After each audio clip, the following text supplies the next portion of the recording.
Hello, this is Craig from Bitzbox.co.uk, and it's that time of the month again, where we look at the latest White Dwarf magazine from Games Workshop. So yeah, here we go. This is the latest one. You can sort of see the White Dwarf logo sort of shine there. It seems like with people who subscribe to the magazine, we just get these sort of plain cover ones now. That seems to be a theme. And this one comes with a little Temporal Distort booklet. So, sort of looks at, it's looking at sort of old White Dwarfs. This one's sort of, I think it's themed. There's sort of a load of orc stuff in there. It looks like it's for Epic. So, pretty cool. If you like your nostalgia. It's amazing how far the game's come in the last couple of decades. But yeah, we are here to look at the White Dwarf, excuse me. So,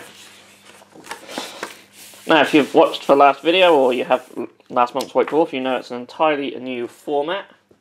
And I will talk a little bit about some of that as well. We have a White Dwarf team, which seems a lot smaller. Listed all the other contributors there as well. There's a fairly large number of them, and we also have a guest editor in Jervis Johnson, so you know it's going to be good.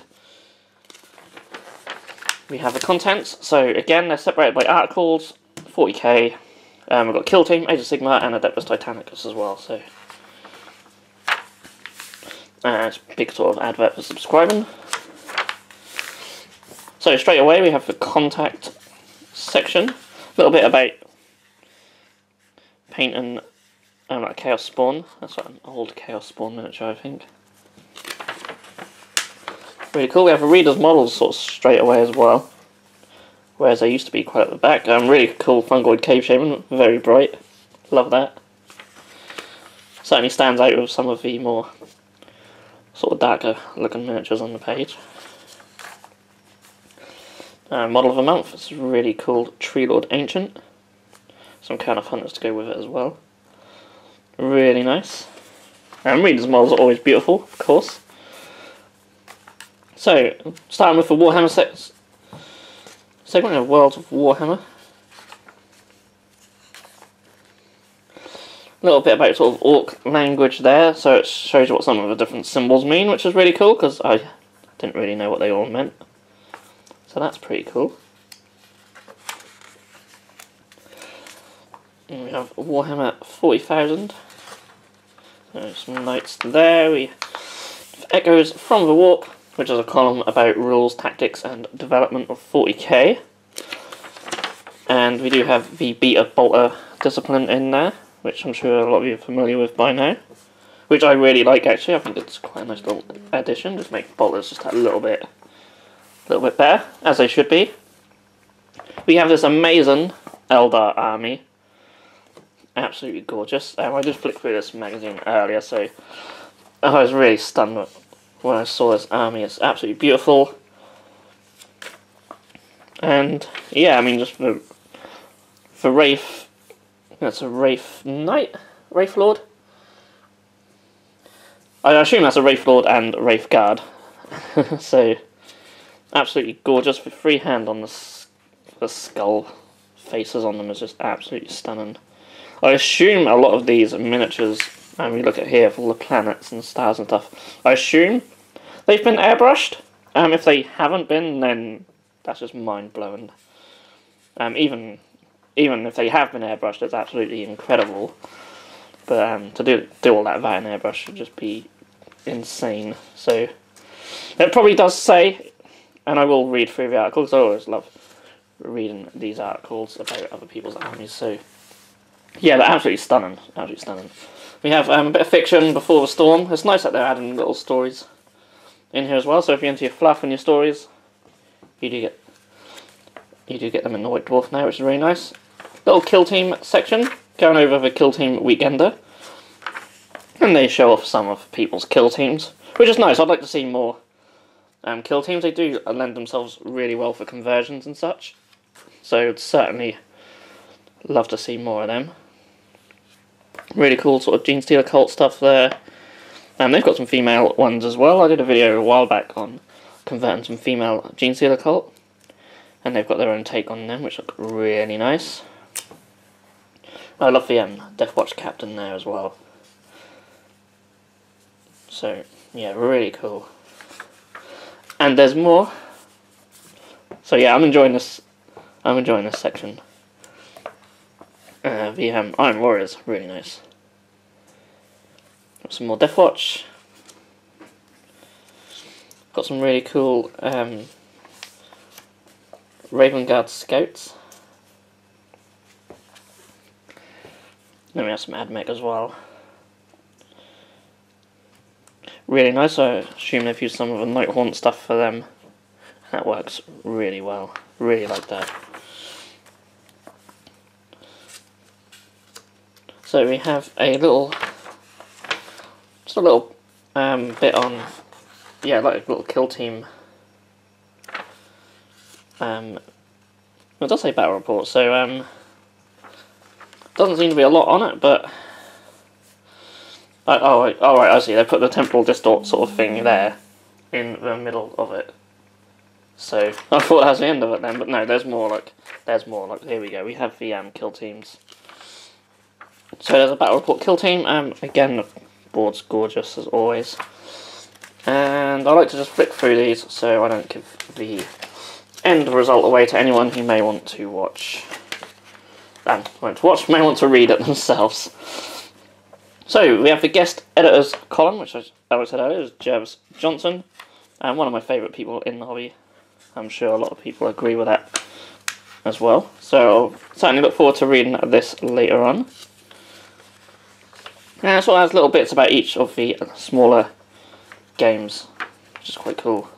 And speaking of which, we have the Warhammer Underworlds section. So we've got Mollog, who I've literally just picked up today. So I'm looking forward to painting him up. It's really cool.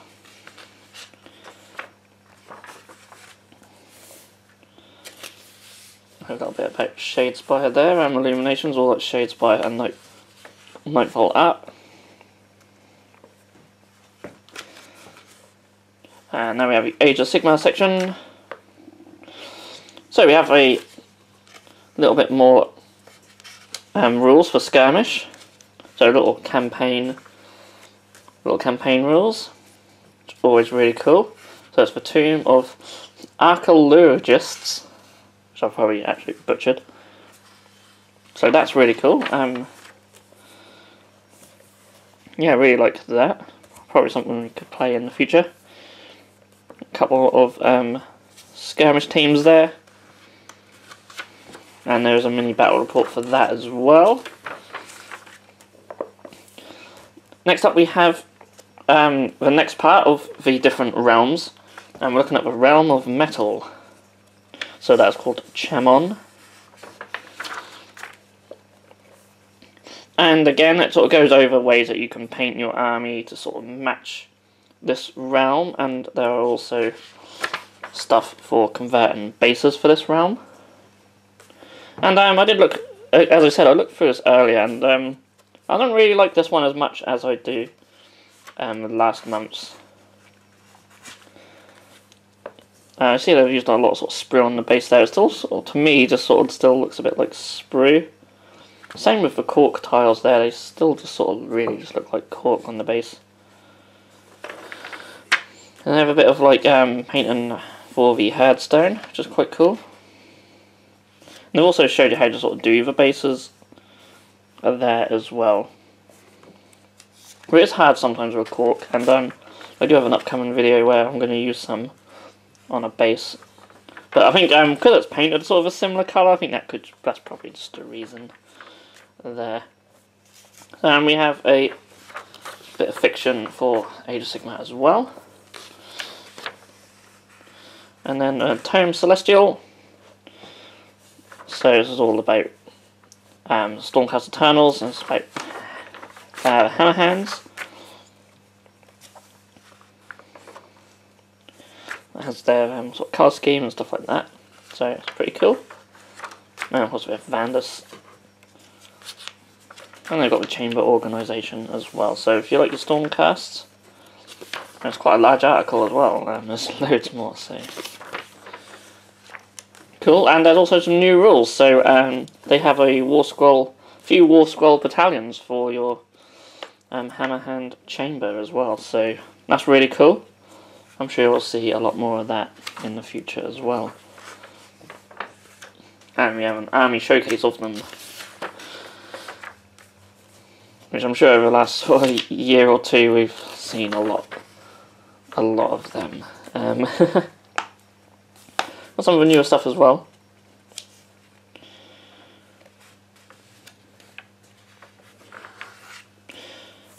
And there's also just a little guide on how to paint them battle ready.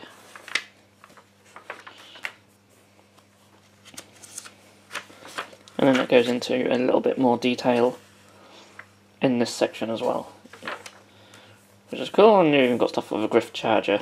And I really like the colour scheme for the Griff Charger there, and they've used the same on the Drakov. Looks really nice. Rules of engagement. So again, this is by Jervis Johnson, and we've got a little sort of battle plan there as well. It uses a War Squire Citadel, which is quite interesting because I believe they've stopped selling it now, so that's well timed. There's all other little bits. Look, we've got loot markers and things like that as well, so it's be quite an interesting mission. Certainly read through that. So a little bit on Adeptus Titanicus. There's a new formation, the Vassal Knight Houses.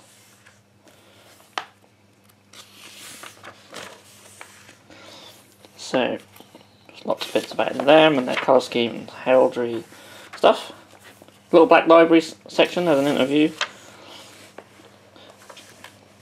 there. So, yeah, it's all about the Warhammer Adventures, which sort of like the stories aimed at younger potential future players, shall we call them.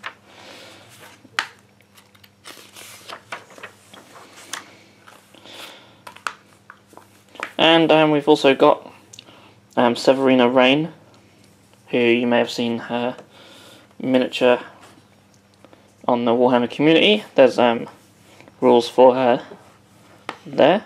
It's in orange, so I assume these are more for kill team, but I'm sure you could just use them in 40k as well. Nope. Oh no, it does have a points value as well, so if you're playing a match play game of kill team. Oh, okay, so it's still for kill team. So yeah, it's 20 points in the kill team. So hopefully she'll have proper 40k rules as well. And then we have inside the studio, as always, just looking at some of the beautiful miniatures painted inside the studio. Absolutely love this Delac game. I think the colour scheme is amazing. If I ever done some myself, I would probably be very tempted to go for that scheme. I think like the sort of pink on there and the green works really well for black robes, so that's very cool. And yeah, lots of nice Necromunda stuff there, so it's really cool. And yeah, a little bit on Vox chatter. Just some of the White Dwarf team just talking about the games that they love. And that's that. And on the back we have some Assassins and some Thousand Suns. And I think I did hear some rumours that there might be some sort of newer rules for Assassins coming out. Yeah, I don't think there's anything here that says what's coming up in the next one, unless I've missed that completely. But yeah, that was White Dwarf for February 2019. And you may notice, and you've seen in the last one as well, there's no new releases in here. That's something they seem to have just took out of the White Dwarf now. So it does feel less of a catalogue, which is nice. But sometimes it's always nice just to see the future releases.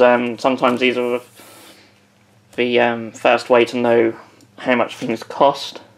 Sort of prepare yourselves for that. That's kind of gone. I sort of understand why they could be doing it, because obviously this sort of White Dwarf here, they could have made this months ago, which they probably would have. and it doesn't tie into any release schedule. So if any of the schedules have to change, they haven't got to go into White Dwarf and change what's in there and things like that. So yeah, I sort of kind of see the logic behind that. And then they don't have to just focus articles around the new releases all the time. If there's something they really want to put out, they can just do that and not have to focus on the new shiny thing all the time. So yeah, I think there's pros and cons to doing that. Personally, I was actually, well, we're just also used to it. I mean, this magazine's been going for a couple of decades now, at least, even longer, and we've always had new releases in it. So yeah, something we'll probably have to just get used to not seeing in there. But yeah, the quality of the magazine though is still really good. But yeah, we've got our painting articles, which I really like. Hopefully we'll see some Planjitsu back in these pages, because this is my favourite article, as most of you know. So yeah, I'll keep my fingers crossed for more of that in the future. But yeah, so that was the White Dwarf for February. So as always, if you have enjoyed this video, then please do give it a thumbs up. Let me know what you think in the comments. And as always, if you haven't subscribed to the channel and you want to keep up to date with all our latest videos, then you can do so by clicking the button below and ring that bell if you want to stay completely up to date. So, thank you so much for watching. I'll see you all again in the next video.